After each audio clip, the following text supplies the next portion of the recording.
donné un âge de 25 000 ans. Et 25 000 ans, c'était super important parce qu'à cette époque-là, c'était un des plus anciens niveaux d'occupation humaine connus pour l'île de Luzon aux Philippines. Donc, il s'était dit, tiens, il y a quelque chose d'intéressant. Et puis, il a fini sa thèse et tout ça, donc ça a pris un peu de temps. Et en 2007, il s'est dit, bon, allez, j'y retourne. Évidemment, entre 2003 et 2007, il s'était produit la publication d'Homo floresiensis, dont on a publié avant, dont on a parlé avant. Et Mandy, je m'en rappelle très bien, il nous a dit, mais moi aussi, je vais trouver un Homo floresiensis dans la grotte de Callao. Alors, pour rigoler un peu et tout ça, d'accord, si tu veux. Et donc, il est retourné, avec vraiment son slogan, c'était « Nous aussi, on va creuser profond ». Parce que je ne l'ai pas mentionné, mais Homo floresiensis, c'est un peu une découverte fortuite, un peu pareil. Ce site de Liangua qui avait été fouillé dans les années 70 par les archéologues indonésiens, s'était arrêté au 1er mai, parce qu'après il n'y avait plus rien, donc ils s'étaient arrêtés. Et les collègues australiens les avaient motivés pour voir ces fonds en dessous. C'est comme ça qu'ils étaient tombés pile sur les premiers restes d'Homo floresiensis. Donc Mandy se dit la même chose, il descend profond, et là, jackpot, vers 3 mètres de profondeur, un petit niveau ici, qui était bourré d'ossements animaux, des dents et des ossements fossiles d'animaux, avec au milieu ce petit os là, qui est un métatarsien, un troisième métatarsien droit, donc c'est un os de pied, de morphologie humaine, assez clairement. Donc on avait travaillé là-dessus, on avait décrit ce petit os de pied fossile, on l'avait publié donc en 2010, et nos comparaisons, nos analyses nous avaient montré très clairement qu'il s'agissait d'un fossile humain, avec beaucoup de ressemblances avec les petits Homo sapiens. Par exemple, aujourd'hui, aux Philippines, on trouve encore les négritos, on appelle toujours négritos, qui sont des hommes de petite stature, qui sont évidemment des Homo sapiens, plus ou moins, mais de très petite stature. Et bon, pour la plupart des mesures, rentraient dans la variation de ces petits Homo sapiens. Donc la conclusion, c'était de dire, voilà, c'est probablement un petit Homo sapiens, mais on avait repéré tout un tas de caractères assez particuliers. Mais bon, on n'allait pas réécrire l'histoire de l'évolution avec un doigt de pied, hein. On est resté un peu raisonnable. Par contre, gros scoop, j'allais dire, grosse surprise, même parce qu'on ne s'attendait pas à ça, c'est que notre collègue Rainer Brun, qui fait des datations en Australie, a fait une datation de ce fossile et a trouvé un âge de 67 000 ans. Et donc à l'époque, c'était très clairement le plus ancien reste humain connu aux Philippines. Donc on avait un doigt de pied, c'est beaucoup mais c'est très peu, de morphologie quand même assez particulière, mais surtout très ancien. Donc là, évidemment, ça nous a tous beaucoup motivés. Ça c'est juste une autre analyse, je ne vais pas détailler. On a poussé les analyses, on s'était rendu compte que quand même ça collait pas très très bien avec Homo sapiens, mais que c'était clairement un homme. Et donc tout ça nous a incité à développer de nouveaux projets de fouille. Nouveau projet de fouille, d'abord en 2009. Donc ça, vous voyez, c'est la zone qui avait été fouillée en 2007, l'endroit où a été trouvé cet os de pied, le métatarsien, dans ce niveau 14, ici, là, dans la stratigraphie. 2009, Mandy a l'idée de retester les zones qui avaient été testées dans les années 70-80 par le National Museum of the Philippines. Donc il a fait réouvrir un des carrés, je sais pas si vous voyez la quantité de sédiments de terre là enlevé, il a fait recreuser la même zone, tout ça pour se rendre compte qu'effectivement, parce qu'il se disait quand même, c'est bizarre que les collègues ils aient complètement manqué ce niveau-là, quand ils avaient testé, et donc revider tout ça pour constater qu'effectivement ils n'ont pas manqué, mais simplement il n'existe pas. Parce qu'endroit-là, ce niveau ancien ici n'existe pas ici. Il est ici, mais il n'est pas ici. Donc il a ouvert aussi ce carré de fouille ici, qu'on voit ici, il est descendu et il s'est rendu compte que là non plus, on n'a pas ce niveau avec les fossiles. Donc 2009, c'était une année très frustrante parce que rien trouvé, si ce n'est que c'était intéressant parce qu'au moins on savait là où ça servait à rien de fouiller. Et donc l'idée de se concentrer vraiment sur cette zone-là, ce qui a été fait en 2011 et 2015, on a développé 2 plus gros programmes de fouilles où vraiment on s'est concentré sur cette zone qu'on a étendue dans toutes ces directions. Vous voyez, ça c'est la paroi de la grotte, hein, on est ici. Et étendre cette zone de fouille ici. On l'a étendue et j'allais dire qu'entre guillemets, on savait ce qu'on cherchait, hein, la cible, c'était vraiment arriver à ce niveau-là, mais on savait aussi qu'on avait 3 mètres de de profondeur à descendre, et 3 mètres qui contient de l'archéologie ici, qui contient de l'archéologie ici, donc il ne s'agit pas de le dégager à la pelle, il faut aller doucement, donc un peu de fébrilité et tout ça, jusqu'au moment où on arrive donc sur ce niveau-là, dans le coin du carré, là, avec mon collègue Chi, avec sa belle chemise porte-bonheur. Chaque fois qu'il mettait cette chemise, on trouvait des fossiles. Voilà, où en très peu de temps, alors voilà, au bout des flèches oranges, là, il y a 1, 2, 3 dents. 3 de ces dents-là, je ne me rappelle plus exactement lesquelles. Et en fait, en quelques jours, c'est un niveau très très fin, en quelques jours, on a trouvé tout l'assemblage qu'on a publié là, donc au mois d'avril dernier. En 2011, on a retrouvé ces 6 dents, ce fragment de fémur, des phalanges de main et des phalanges de pied. Et en 2015, on a retrouvé une dent dans toute cette zone. Et vous voyez, vraiment, ça c'est un carré de 2 mètres par 2 mètres. Les losanges jaunes sont les dents humaines et les triangles rouges sont les os humains. Vraiment dans une toute petite zone hyper concentrée. Hein. Donc voilà, en quelques jours, on avait tout notre assemblage. Alors cet assemblage qu'on a publié donc au mois d'avril dernier, ce sont 13 éléments fossiles. Vous allez me dire, c'est pas beaucoup, mais c'est quand même pas mal. Hein.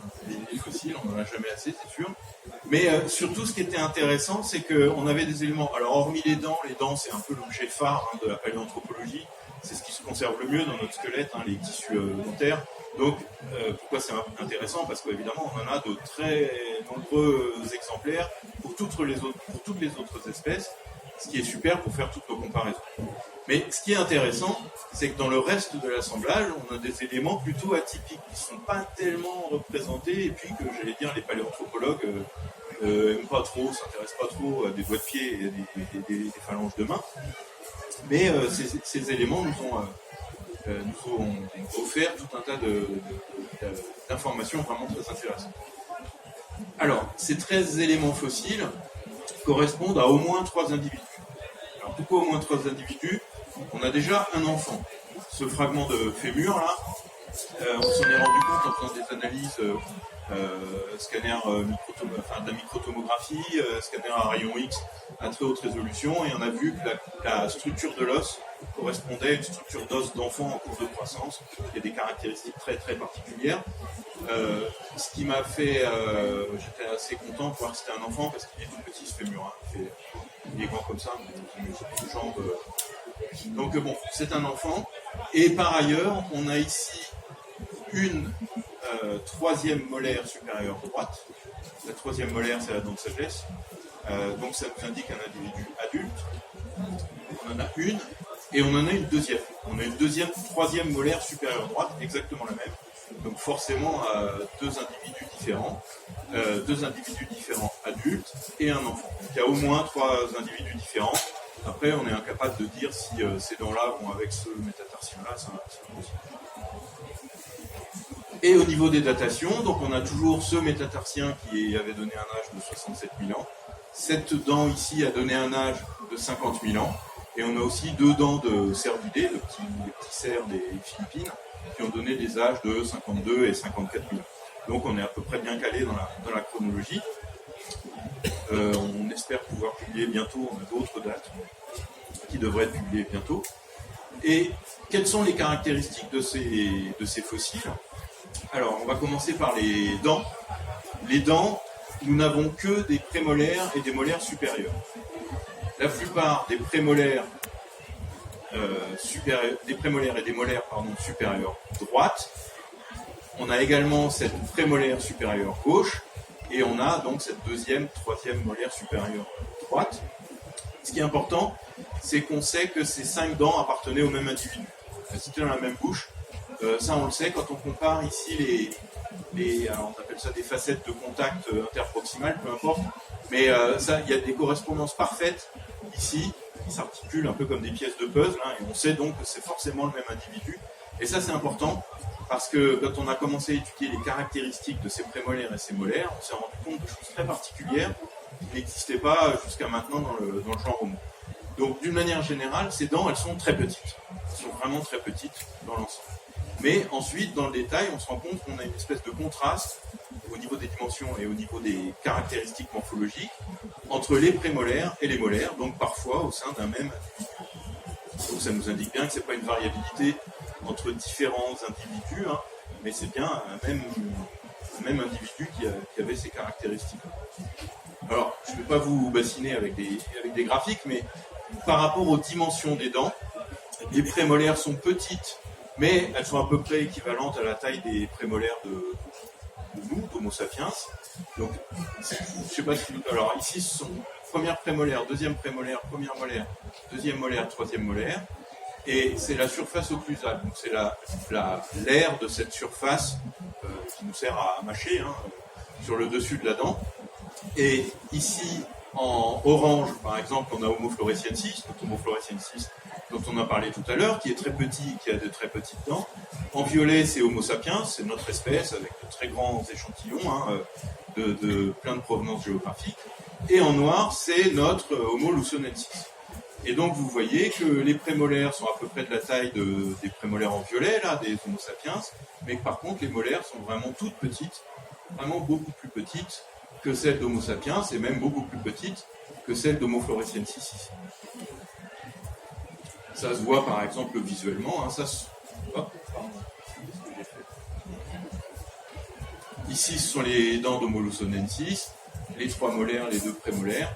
Ici, la même chose chez un Homo erectus indonésien, que je vous ai montré au tout début, qui avait des dents beaucoup plus grosses, évidemment. Également des prémolaires beaucoup plus grosses. Et ici, c'est un Homo sapiens actuel. Donc, vous voyez bien qu'alors, à taille de prémolaire équivalente, les molaires d'Homo luconensis sont beaucoup plus petites que les molaires d'Homo sapiens. Contraste également au niveau des caractéristiques morphologiques. Au niveau des racines, par exemple, les prémolaires ont 3 racines. Chez nous, il y en a une, parfois 2, mais le plus souvent, il n'y en a qu'une. 3 racines, c'est un caractère très très primitif qu'on retrouve, par exemple, chez les Australopithecus, qui vivaient en Afrique il y a 3 millions d'années. Et puis, on a d'autres caractéristiques très primitives sur la couronne d'émail de ces prémolaires. Par contre, les molaires sont, elles, très très simples, très très modernes, très dérivées, avec des vraiment très très simples, j'allais dire presque encore plus simples et plus dérivées que nos molaires à nous. Vraiment très dérivées.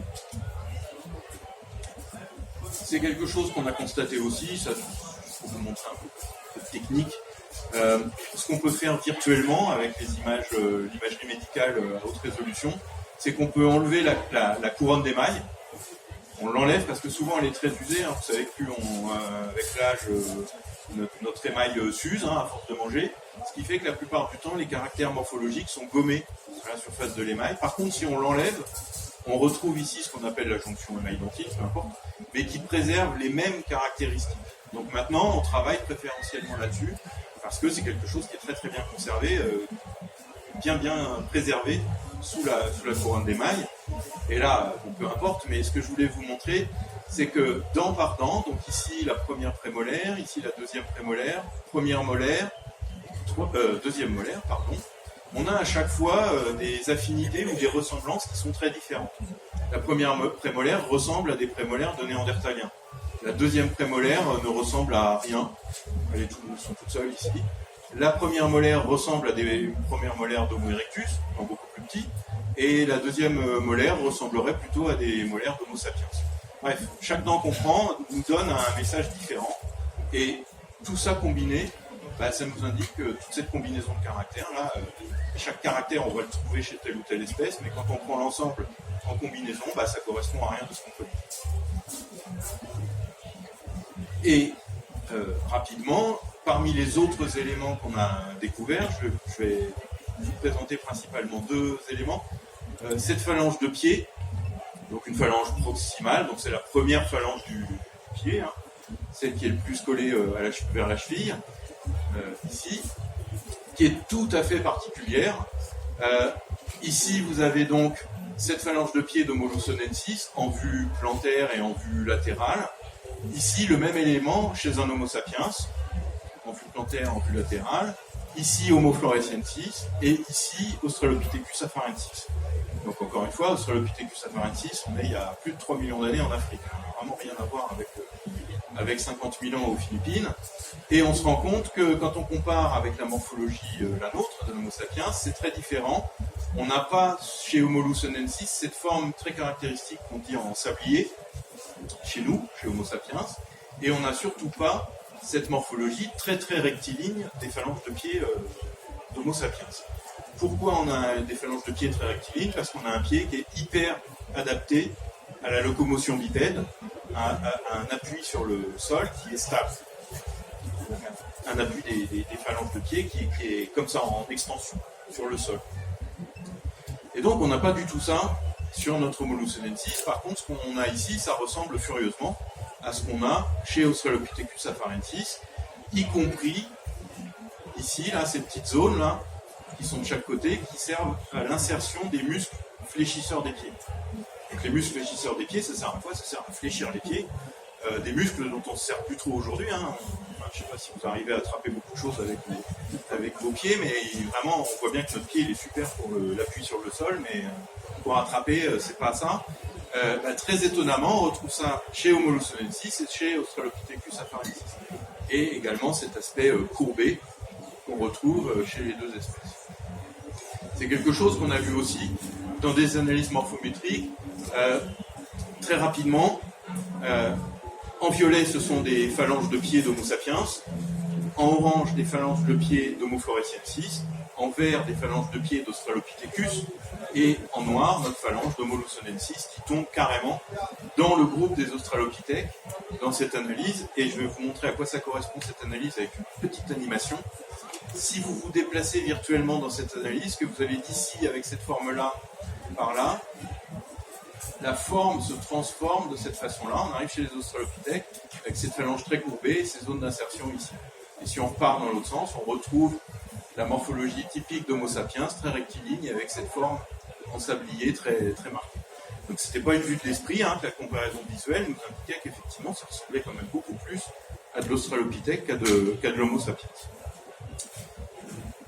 Phalange de main maintenant, en particulier cette phalange intermédiaire de main, donc c'est celle-ci, ici, là, qui elle présente toujours d'ailleurs, tout un tas de caractéristiques très étonnantes, c'est-à-dire qu'un petit peu comme les dents, chaque caractère qu'on prend, quand on compare, on le retrouve chez telle ou telle autre espèce, mais le tout combiné, c'est assez unique, en particulier cette morphologie très très allongée et très aplatie, dans ce sens-là.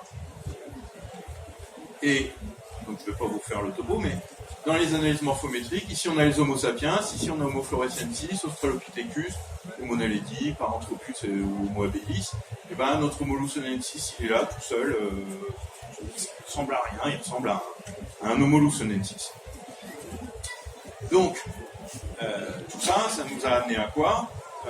Ça nous a amené à décrire une nouvelle espèce. Hein, c'est une nouvelle espèce paléontologique.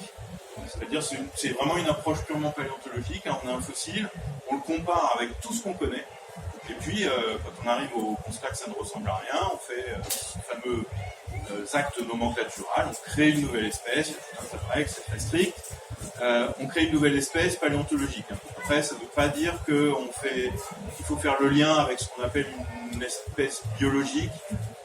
C'est pas forcément la même chose. On en parlera après si vous voulez. Alors ça montre cette accumulation de découvertes, hein, Homo floresiensis, Homo luzonensis, que l'Asie du Sud-Est, hein, qui avait très longtemps été délaissée. L'Afrique, c'est un peu le terrain de jeu préféré des paléanthropologues. Hein. C'est vraiment une région clé pour comprendre l'histoire évolutive des hominines. Alors évidemment, pas pour comprendre nos origines à nous, hein, ça n'a rien à voir avec nos origines d'Homo sapiens, mais ça illustre tout un pan de la paléanthropologie qui était totalement inconnu jusqu'à il y a encore très peu d'années. Et ça illustre également les effets de l'endémisme insulaire. J'ai préparé deux diapos après sur ce fameux endémisme insulaire. En deux mots, c'est quoi l'endémisme insulaire? C'est un groupe alors d'animaux ou d'hommes, dans ce cas-là, qui se retrouvent sur une île. Il va être soumis à des contraintes très très fortes, des contraintes évolutives très très fortes, ce qui fait que souvent la morphologie, la génétique et la morphologie vont évoluer très très vite et souvent dans des directions très très bizarres, en tout cas très différentes des groupes frères ou des populations frères qui sont, elles, restées sur le continent, qui ne seraient pas passées sur l'île. Il y a une perte de diversité génétique, il y a un effet fondateur, des effets de dérive et de fortes pressions de sélection. C'est quelque chose qui est très très bien connu en paléontologie, c'est un grand classique de la paléontologie. Les ressources sur une île, les ressources alimentaires sont limitées. Sur une île, il n'y a pas de grands prédateurs. Et donc il y a des effets fondateurs et de dérives génétiques. Et très souvent, ce qu'on va voir sur les îles, c'est que les petits animaux deviennent grands. Alors je vous ai mis là par exemple le varan de Komodo, c'est jamais qu'un lézard qui est devenu super gros et qui est venu occuper la niche, enfin un lézard varan, qui est venu occuper la niche écologique laissée libre par les carnivores, super carnivores, charognards, tout ça. Et les gros animaux deviennent petits. On a plein d'exemples chez les éléphants par exemple, que ce soit à Bornéo, ça c'est le petit éléphant actuel de Bornéo, mais dans d'autres îles d'Asie du Sud-Est pour les temps préhistoriques, et également dans les îles de Méditerranée, des périodes très récentes, il y a une dizaine de milliers d'années, dans toutes les îles de Méditerranée, on avait par exemple les mini-hippopotames, les mini-éléphants qui vivaient, et sur chacune des îles, on a par exemple des espèces de mini-éléphants qui sont toutes différentes les unes des autres, qui sont dues à ces phénomènes d'endémisme insulaire. L'endémisme insulaire, il est très très connu dans plein de régions du monde. Ça, c'est uniquement pour vous montrer à partir des mammifères fossiles, que ce soit aux Caraïbes, les îles de Méditerranée, au Japon et évidemment aux Philippines.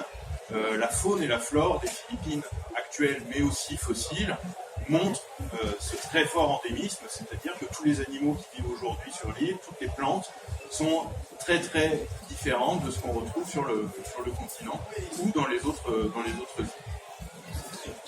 Et alors la grande découverte à l'époque d'Homo floresiensis et maintenant ce qu'on voit également sur Homo lusonensis, c'est que cet endémisme insulaire, l'homme y a été également sensible et ça l'a également affecté, parce qu'après tout on n'est jamais que des animaux comme les autres. Ça c'est aussi une idée qu'il y a beaucoup de chercheurs qui ont eu du mal à accepter. Mais voilà, l'homme aussi, quand il subit les mêmes contraintes, peut donner ces mêmes types d'évolutions très inattendues, on va dire très, très, très particuliers, et donner des choses assez différentes de ce qu'on connaît chez les autres hommes du continent. Pour donner un peu de profondeur à tout ça, ici, je reviens sur ma carte, la grotte de Callao, la rivière Cagayan. De l'autre côté, on est à quoi? On est à une trentaine de kilomètres à vol d'oiseau. Toute cette zone qui est connue depuis assez longtemps pour des sites préhistoriques de plein air. Les sites préhistoriques de plein air, on trouve comme ça à la surface, on trouve des petites pierres taillées, on trouve des ossements de mégafaune, les grands éléphants, les rhinocéros, des animaux qui ont disparu depuis au moins 700 000 ans des Philippines, et des tectites aussi, enfin bref, tout un ensemble de choses, mais que personne n'avait été capable de trouver réellement associées. Comme c'est en surface, on ne sait pas si c'est l'érosion de niveaux d'âge différents qui ont réassocié artificiellement ou si réellement ces éléments étaient contemporains. Et ce sont des collègues à nous, Thomas Elpico et plein de collègues français et philippins, qui ont publié l'année dernière, dans un de ces sites, la découverte d'outils de pierre taillée, d'ossements d'animaux dont certains portent des marques de boucherie, dans un niveau, ici, ce niveau-là, bien en place, avec les dates de 700 000. Donc depuis l'année dernière, on sait que des hommes, alors on ne sait pas lesquels, étaient présents sur l'île de Luzon depuis au moins 700 000 ans. Et c'est important parce que comme pour Flores, ça nous donne de la profondeur dans le temps, et on se dit qu'après tout, s'il y a des hommes qui étaient arrivés il y a 700 000 ans sur l'île de Luzon, un peu coincés, isolés sur l'île de Luzon, 700 000 ans après, ça peut donner quelque chose d'aussi bizarre que Homo lusonensis. Donc ça c'est les implications, la conclusion de l'article. Maintenant ça ouvre plein de nouvelles questions évidemment. Des questions sur l'origine d'Homo lusonensis. Quel est le groupe d'hommes à l'origine de cet Homo lusonensis? Quelle place dans l'arbre évolutif, dans l'arbre phylogénétique? Plein de questions sur les capacités locomotrices et de manipulation d'Homo lusonensis. Pourquoi je dis ça? Parce que comme vous l'avez vu, les phalanges de pied, et puis pareil, de métatarsien, je ne suis pas revenu dessus, mais présentent en fait tout un tas de caractéristiques qu'on retrouve chez les australopithèques. Chez les australopithèques, toutes ces caractéristiques sont interprétées depuis 25 ans comme la preuve que ces australopithèques avaient ce fameux mode locomoteur mixte je vous ai parlé au début, une part de bipédie au sol et une part de grimper dans les arbres. Sauf que le genre Homo, nous, on est bipède strict depuis au moins 2 millions d'années. Tous les fossiles qu'on connaît du genre Homo, c'est presque comme des pieds d'Homo sapiens, rien à voir avec ce qu'on a trouvé chez Homo lusonensis. Donc si on renverse la discussion, de se dire, avec des os de pieds comme ça, déjà, ils avaient la capacité de grimper aux arbres, c'est à peu près, ça semble à peu près évident. Après, c'est pas parce qu'on a la possibilité, la capacité de faire quelque chose qu'on le fait. Donc après, ça, c'est des questions qu'on va développer maintenant, des approches, par exemple, de biomécanique, pour comprendre comment marchaient ces os, c'est ça, comment marchaient les os de pieds de Homo lusonensis. Également sur les capacités de manipulation. Je ne vous ai pas détaillé, mais les phalanges de main ont des caractéristiques assez bizarres, avec probablement une limitation de certains mouvements. La question de l'arrivée sur l'île de Luzon, je viens de vous montrer, là, il y a au moins 700 000 ans, il y avait des hommes, on ne sait pas lesquels. Donc, qui est arrivé, d'où ils sont venus? Est-ce que c'est plutôt monde sud-est asiatique ou est-ce que c'est plutôt Chine? Parce que l'île de Luzon, hein, on est entre les deux mondes. Quand ils sont arrivés, comment ils sont arrivés, comme ça, comment ils sont arrivés, on va en discuter, hein, mais on ne saura jamais, je pense. Et puis des questions, alors un peu comme pour Homo floresiensis, je m'en suis rendu compte à force de discuter avec des journalistes, 50 000 ans, c'est la fin d'Homo lusonensis, donc est-ce que l'arrivée d'Homo sapiens pourrait être la cause de l'extinction d'Homo lusonensis? Pour l'instant, on n'a pas d'argument solide pour mais bon, il y a une... bon, c'est peut-être le fruit du hasard, mais voilà. Alors pour finir, et revenir sur une idée que j'ai abordée tout au début, l'ancien monde, entre il y a 100 000 ans et il y a à peu près 30 000 ans, jusqu'à il n'y a pas très longtemps, ça se résumait à ça. Néandertal en Europe, Homo sapiens qui ressortait d'Afrique et puis qui venait... alors le remplacement de Néandertal en Europe, ça fait couler de l'encre depuis très très longtemps. Mais voilà, ça se limitait à ça. Aujourd'hui, l'ancien monde de 100 000 ans à 30 000 ans, on a au moins en plus les mystérieux Denisoviens, là, de Sibérie, je ne vais pas parler aujourd'hui évidemment. Mais en Asie du Sud-Est, on a Homo floresiensis et on a maintenant Homo lusonensis. Donc, une histoire bien plus complexe que celle que je vous ai montrée au départ. Hein, les Homo erectus et puis plus rien, Homo sapiens qui arrive, et voilà, point. Avec des questions, donc voilà, Homo sapiens qui sort d'Afrique, Néandertal plutôt Europe, les Denisoviens quelque part en Sibérie, Homo lusonensis sur l'île de Luzon, Homo floresiensis sur l'île de Flores. Et puis, assez vite, il s'est produit ça. Homo sapiens est allé partout, absolument partout. Toutes les autres espèces ont disparu et on se sent un peu seul. Enfin, je ne sais pas si on se sent seul. On est tout seul. Pour finir, évidemment, tout ça, c'est un travail d'équipe. Donc, mon collègue philippin, Armand Morales, qui est le leader du projet de terrain, Phil Piper, qui est archéozoologue, qui étudie les ossements d'animaux, et Rainer Grün, qui fait les datations. Tous les quatre, on est un peu le noyau de ce projet-là, mais d'autres collègues ont apporté leur pierre à l'édifice. Quelque chose de très important aussi, c'est que les fouilles ont été réalisées, donc vous voyez à chaque fois une partie des équipes, ça c'était en 2011, ça c'est en 2015, avec donc les sponsors. Mais quelque chose que je voudrais souligner, vous voyez que sur les photos, les visages sont très variés, très diversifiés. Donc il y a beaucoup d'étudiants philippins, mais beaucoup d'étudiants européens, puis de collègues aussi européens et collègues philippins, parce que ces fouilles ont été réalisées avec le support du programme Erasmus, qui fait que pendant des années, des étudiants européens allaient faire une mobilité aux Philippines, et comme quand on arrivait à bien s'organiser, ils venaient participer aux fouilles, et c'est assez sympa, parce que les anciens étudiants qui m'ont envoyé des mails qui se sont vus sur les photos et tout ça, les articles de journaux et tout ça, donc c'était vraiment très sympa. Je voudrais aussi dédier cette présentation à mon collègue Laurent Puferail, notre copain, qui aurait dû faire partie de l'équipe, mais malheureusement il a disparu le vent. Et aussi au niveau du Muséum national d'histoire naturelle, donc les collections, les plateaux techniques, tout ça, et aussi l'équipe de com, en particulier Marion Devis, qui a été super parce que je me suis retrouvé une avalanche de médias assez sidérante. Donc voilà, elle m'a un peu sauvé de la noyade. Et bah, c'est tout ce que je voulais vous dire. Je vous remercie et je vous laisse avec des petits films.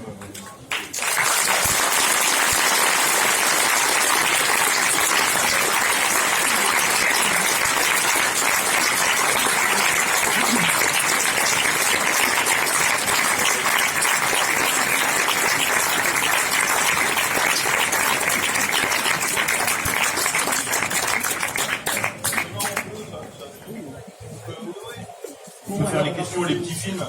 Juste pour la petite anecdote, quand l'article allait sortir, Nature c'est vraiment une très très grosse machine.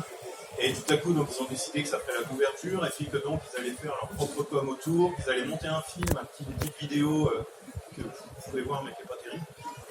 Ils m'avaient demandé de faire plein de trucs, moi je savais pas faire des animations comme ça, avec des fossiles qui tournent et tout ça. Donc pendant 3-4 jours, je me suis lancé à fond là-dessus et ils ne se sont presque pas servis. Donc,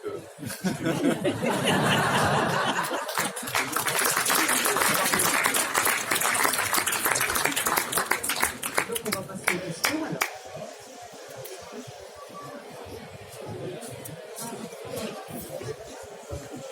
Merci. Vous l'appelez Homo et vous n'avez pas arrêté de le comparer à Australopithèque. Ouais, c'est une excellente question. Alors, entre nous, ça va être qu'à moi. C'est vrai que fondamentalement, il n'y a pas beaucoup d'arguments pour mettre dans le genre Homo. Alors, il y a pas. Ça dépend quel caractère on regarde, comment on les regarde.